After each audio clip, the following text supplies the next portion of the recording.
Tonight on NewsWatch, much ado about nothing. Why the latest evidence shows all the sequester fear tactics were nothing but empty rhetoric. Plus, preaching the gospel in the world's largest Muslim country. How Indonesians brave persecution and death threats to hear the good news. And hoops, hope, and faith in God. The inspiring story of the young boy who persevered against all odds to see his dreams come true. All this and more tonight on NewsWatch. Good evening, everyone. I'm Mark Martin. And I'm Wendy Griffith. A new report shows all the sequester screaming was nothing but hype. It has been months since those across-the-board spending cuts, and there have been very few government job losses in the nation's capital. The unemployment rate in Washington, D.C. remains the same at 5.3%, much lower than the national average.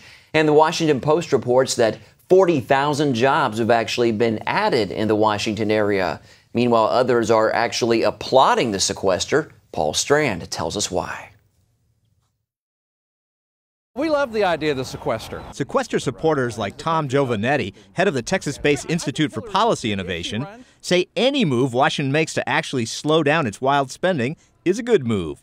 And he points out in 2011, both the White House and Congress came up with and approved this scheme to have automatic across-the-board spending cuts kick in if they couldn't negotiate some other kind of cuts deal. We think that was a great idea. We think it's a great device. We think we ought to be planning sequester 2 and sequester 3 right now because nothing else has worked. Some in Washington say these are very deep and painful cuts in spending. But Giovanetti says not really. Most American families, when they talk about a cut, they mean spending less money this year than we did last year. That's not what the government thinks of as a cut. Most of the budgets for federal departments are rigged to automatically rise several percentage points every year. If the government is planning to spend 5% more next year, and now they're only going to spend 3% more, they consider that to be a drastic cut. And that is the nature of the sequester. In almost every federal department, spending goes up, not down. But just less than it was going to go up. The only real cuts hit the Defense Department. And even then, it's only cut back to 2007 spending levels, the year when America's military was engaged in both Iraq and Afghanistan. So if that amount of money is enough to fight 2 wars at the same time, it's probably not a drastic cut. And don't forget, defense spending immediately starts going up again next year. Which is why folks like Giovanetti want to see more sequesters, but with real cuts and real limits on spending. If you don't have a limit, you don't budget. If you don't have a limit, you don't make choices. You do everything. And that's something believers in limited government just can't abide. Paul Strand, CBN News, Washington. A government report says 2 of the largest entitlement programs are in bad shape. The assessment anticipates Medicare's giant trust fund to run dry by 2026, 2 years later than what was projected last year.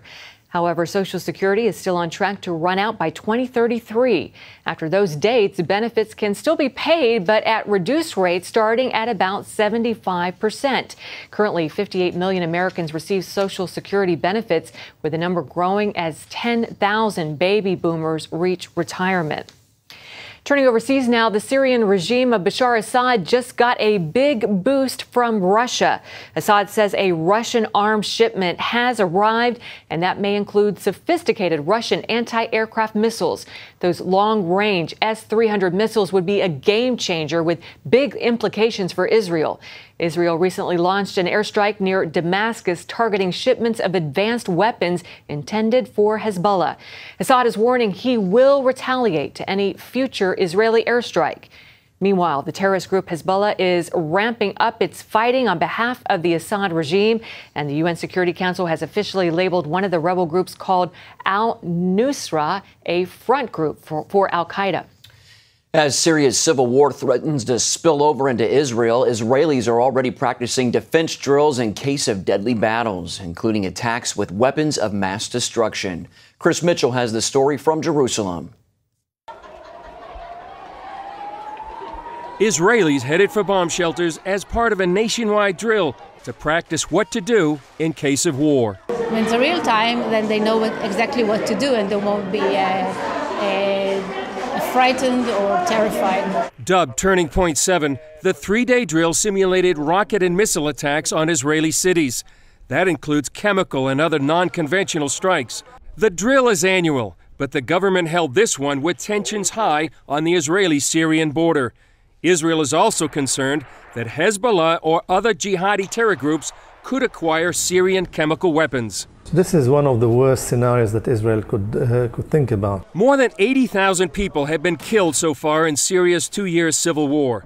But Israeli intelligence expert Jacques Niria told CBN News that neither those loyal to Syrian President Bashar Assad nor those opposing him are winning. So we have a stalemate on the ground, which means that this civil war could last for several years. To complicate matters, Syrian opposition forces have been overrun by thousands of jihadis who want to re-establish the caliphate. So they want an Islamic State 100%. The first thing they did in Homs, when they took one of the quarters of Homs, was to ask all the Christians who are living there just to leave town. Niria says there are two possible outcomes. Assad survives and his allies Hezbollah and Iran are strengthened, or he falls and the jihadis take over. One alternative is a nightmare. The second one is a worse nightmare. The U.S. and Europe say they are now working to bolster the rebel forces, but some say that would be a mistake. When you take a dictatorship out, you create a political vacuum. Who's using this political vacuum is the Muslim extremist. And that's the scenario that we saw happening in Egypt and Yemen and Tunis and so on and so forth. The same scenario will take place in Syria, and this will be a much bigger mistake. Israeli officials say they'll stay out of the conflict unless they need to defend their citizens. And Israeli Prime Minister Netanyahu warned that Israel will continue its efforts to stop Syria from transferring weapons to Hezbollah. Despite all the talk of war, many Israelis say they're not concerned. Israel is a really strong country and we can beat everyone. I'm afraid. I don't want to be the war. I'm not afraid yet, but I'm not happy about it. Really not happy about it because we understand that it's very dangerous. Still, while most Israelis are hoping for the calm to continue, they know they must prepare for war. Chris Mitchell, CBN News, Jerusalem. Back here at home, more tornado threats all across the Midwest, including Moore, Oklahoma, where residents are still recovering from the massive twister that hit last week. Ephraim Graham has more. Tornado season got off to a late start this year, but it seems to be making up for lost time, with more than 1,000 reports of severe weather over the last 2 weeks. Overnight, reports of several tornadoes across the Midwest. A storm chaser caught this dramatic video of the tornado that touched down in York, Nebraska. And this video shows roofs torn off buildings from a tornado that hit the Tulsa, Oklahoma area. These black storm clouds have residents in those areas continuing to brace for the worst. Forecasters say the cities in most danger of seeing tornadoes today are Kansas City, Tulsa, and Oklahoma City. Residents of Moore, Oklahoma are working to clean up the damage from the EF5 twister that hit them last week. And they're also keeping their eyes on the sky, fearful of another devastating storm. We're playing it all in your head of what happened that day. Just over and over again, it's not going away. Counseling services are being offered for free in Moore and other surrounding communities hit by recent tornadoes. Operation Blessing is also on the ground in Moore, helping residents cope and pick up the pieces. After 2 days, your emotions really start to drop. And there are people like Operation Blessing and Home Depot where I work and different organizations, churches that are here to help us. That lifts our spirits so much. It doesn't have to be money. It doesn't have to be anything but just a hug. And it lifts your spirits, your emotions. And for that, I'm forever grateful. Volunteers are handing out Home Depot gift cards and working with residents to clear debris. They're also providing those all-important hugs and spiritual support through prayer. Ephraim Graham, CBN News. Great to see all that support there. Well, rainy weather and cooler temperatures this spring are making life tough for farmers across the country. Many have been forced to delay planting crops, and that could lead to higher prices at the grocery store. Usually crops would be growing by now in this rain-drenched field in Wisconsin. There are a lot of fields that are really super wet right now with all the rain and more on the way. Mark Zastro's farm fields are on top of a hill, so they are not as likely to have standing water.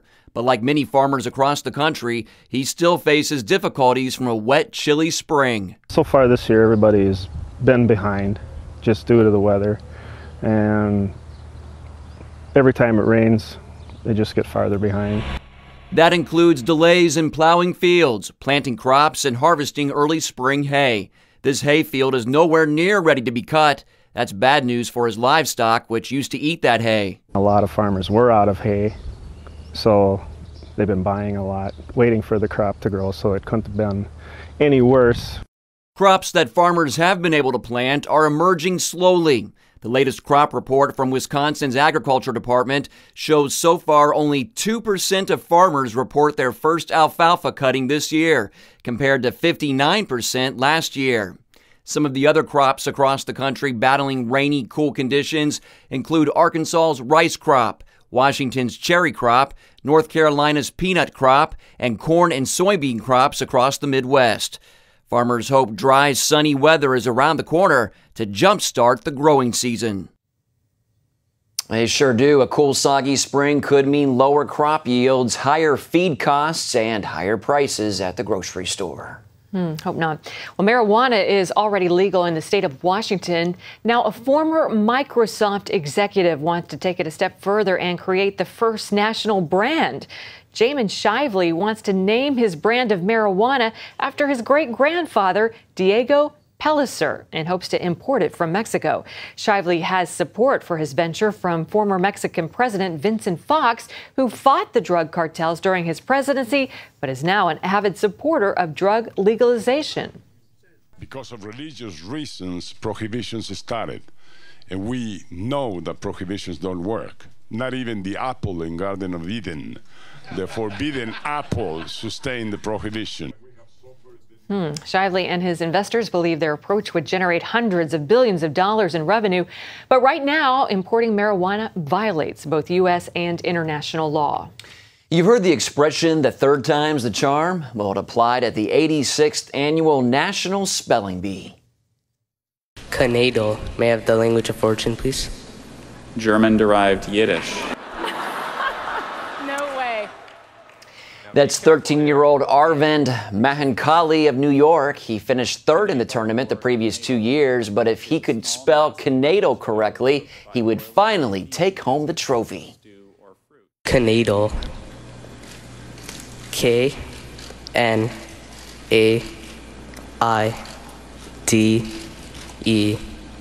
Canado.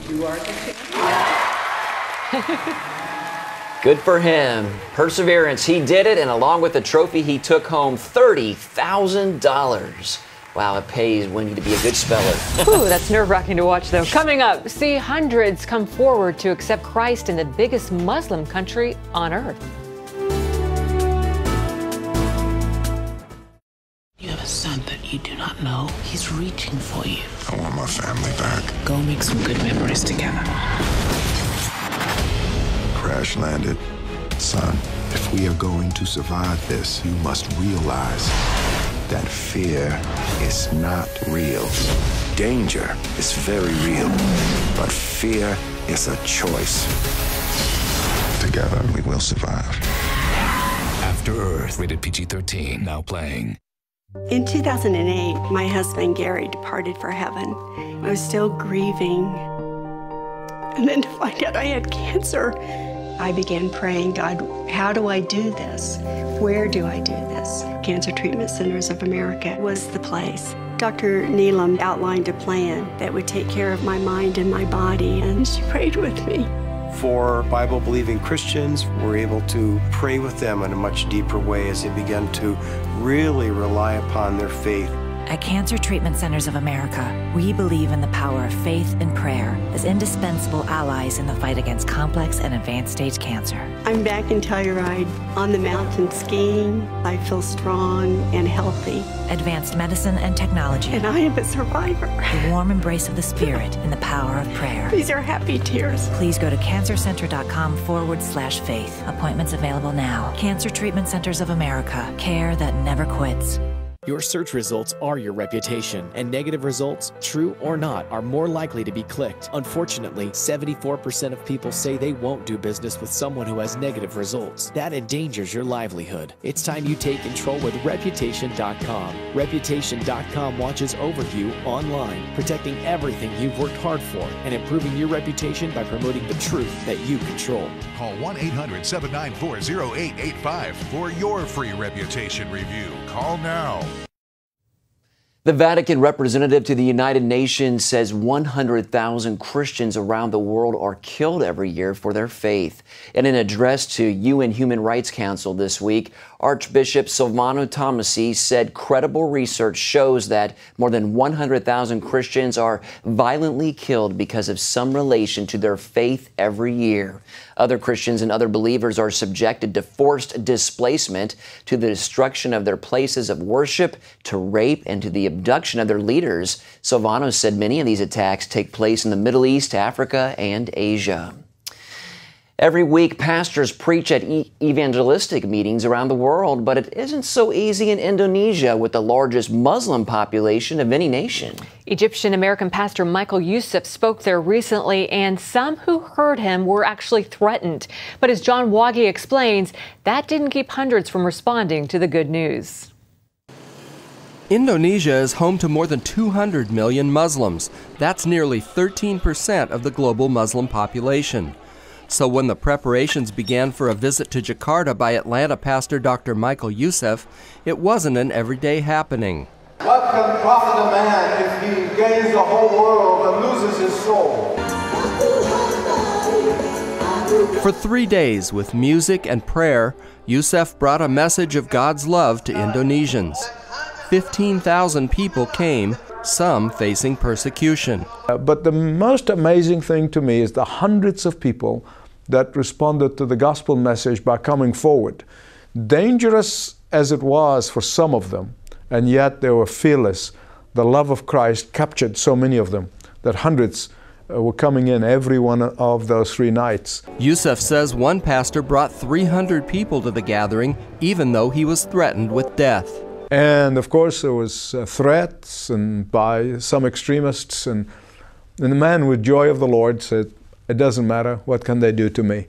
And so night after night he would bring folks in to hear the gospel message, some of them for the first time. Organizers say 1,000 people came to Christ during the meetings, and the hope is that millions more in the Muslim world will hear the good news on television and the internet. That they will bring glory to your name. John Wagi, CBN News. Up next, beating the odds, how a life-threatening disease led this man and his family back to faith and recovery.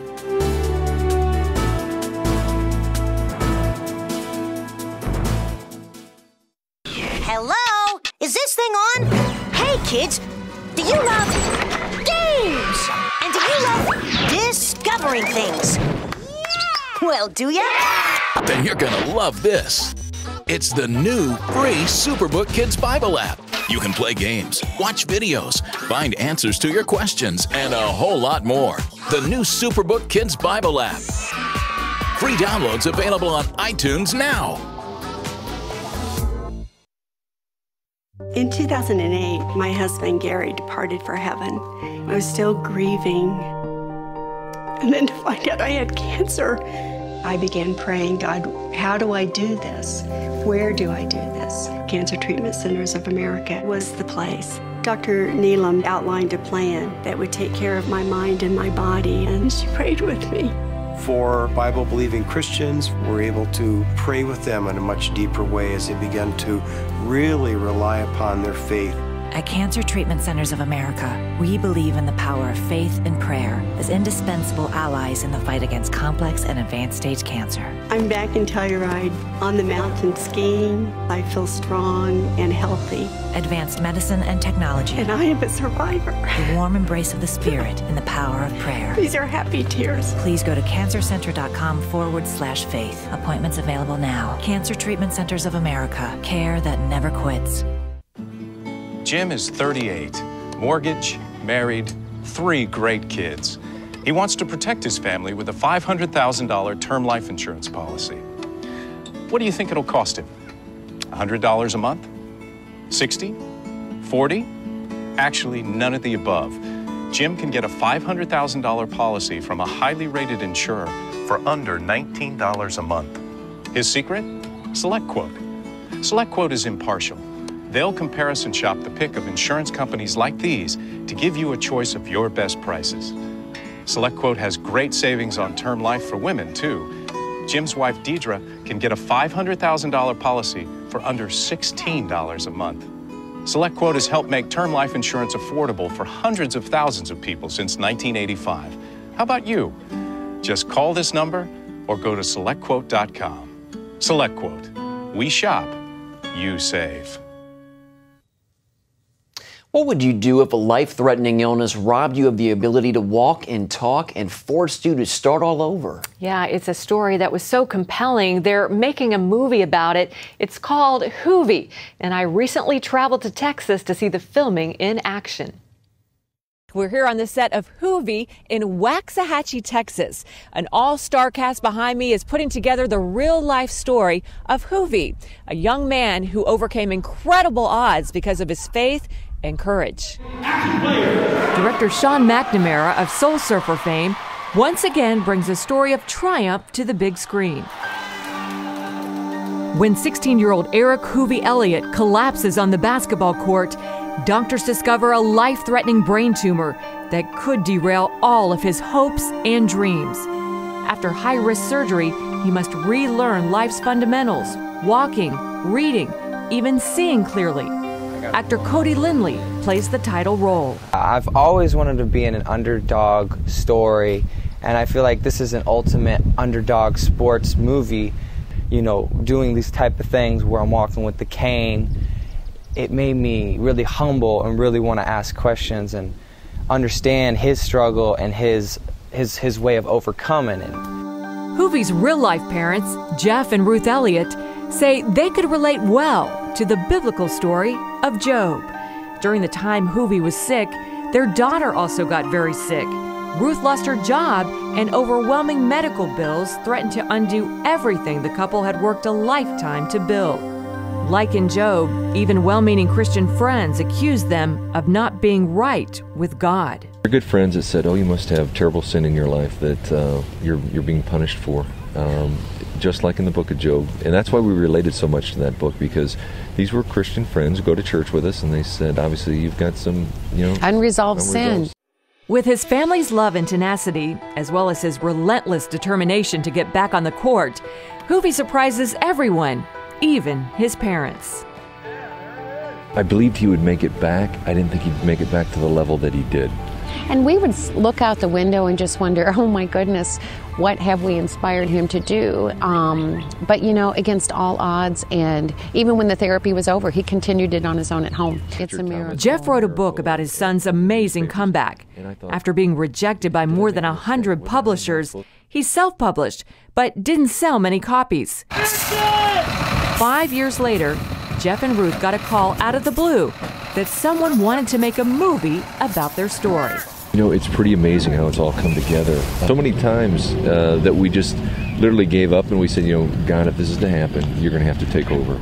And every single time he did. When I gave up, he took over. We arrived on the set the day they were filming a dramatic car accident scene. Actor Patrick Warburton of Seinfeld and Family Guy fame plays Hoovy's father, firefighter Jeff Elliott. He says it was inspiring to have the real Jeff, who is one of the extras, on the set. It's fun, and at the end it takes, I can go, you would have done it? I did it differently. He also says his mother is very happy he's in a faith-based movie for a change. She was thrilled, just beside herself. It's fun. She's actually, she's part of the contingency that's trying to get Family Guy off the air. Actress Lauren Holly, a well-known face from movies and television and real-life mother of 3 boys, plays Hoovy's mother, Ruth. When I read the script, I cried more than once, and I just really wanted to be a part of it. And then, now that I've gotten to know Ruth, we're going to be friends forever. The real-life Hoovy learned to read again, dribble, and not only play basketball again, but went on to receive a scholarship to play college ball, where he scored 30 points and a winning shot in a regional game. I realized that I was so close to not having this life, and every day is a gift from God, and you really need to cherish it. Just love on your wife, love on your kids. You know, that's what I try to do. Hoovy, a story of faith, love, and a family's resolve to trust God and not give up, comes to theaters sometime next year. Ow, my feet hurt. My feet hurt, your feet hurt. White hot pain, I wanna cry. Is there anything I can try? Why, yes! Introducing Strut Soul Angels, the human shock absorber that helps alleviate foot pain. The first 10 steps in the morning to the bathroom were excruciating. Within 3 days after I put Struts on, it's been such a relief. Slipped it on and almost immediately I felt a support, kind of like a pillow underneath my arches. The Struts Soul Angel provides a great amount of relief and support throughout the course of the day, providing shock absorption and relief of pain. On your feet without proper support can be painful. Strut Soul Angels promotes better balance, control, and body alignment. Standing in your heels all day is painful, but slip on Struts and you'll enjoy comfort and support 24/7. Struts is so versatile, you'll wear them in every shoe you own, even barefoot. I'm on my feet all the time. I teach 11 and 12-year-olds. The pain was so much that I knew I had to do something. And with the Struts, I can do my job and enjoy my job. I usually am on my feet from 8 to 12 hours a day. When I wear my Struts, it's like giving my feet a hug all day. It's life-changing. I wear them from the minute I get up to the minute I go to bed. Why pay $400 for custom orthotics? Now get Struts Soul Angels for just $10. You also get Miracle Foot Repair Cream, absolutely free. Use it to help relieve dry, calloused feet overnight. But wait, call right now and we'll double the offer free. Just pay separate processing and handling. Plus, you get a 100% money-back guarantee. If not completely delighted, send it back. But keep the foot cream as our gift just for trying. You get it all. A $70 value for just $10. Oh, yes! Love my Struts, the best thing since sliced bread. They heal pain from toes to head. Get yours now, your doctor said. Struts, be nice to your feet. Call now. Call 1-800-787-1580 and get your Struts and Miracle Foot Repair for just $10 and we'll double the offer. That's 1-800-787-1580 or visit getstruts.com. It's graduation season, and this year nearly 2 million college degrees are being handed out across the country. But not before graduates sit in on one final lecture. Here's what they've heard from some of this year's most famous commencement speakers, from presidents to comedians. Your life is your story. Do what makes you happy. Always keep optimism. If anyone has a cell phone, please take a moment to make sure that it is turned on. I wouldn't want any of you to miss a text or a tweet while I'm giving my speech. Find your purpose and go for it. There's something that you can give to someone. Stand up for those who can't stand. Speak for those who can't speak. We want you to, dare I say it, change the world. I love the way he said that. Change the world, Mark. I know. A lot of big names there, huh? Yeah, quite an impressive list. Yeah. Julie Andrews, even. That's right. Well, that's going to do it for this edition of Newswatch. That's right. Remember, you can email us your comments and questions at newswatch@cbn.com. Hope you'll join us next time and have a great weekend. And remember, you can change the world.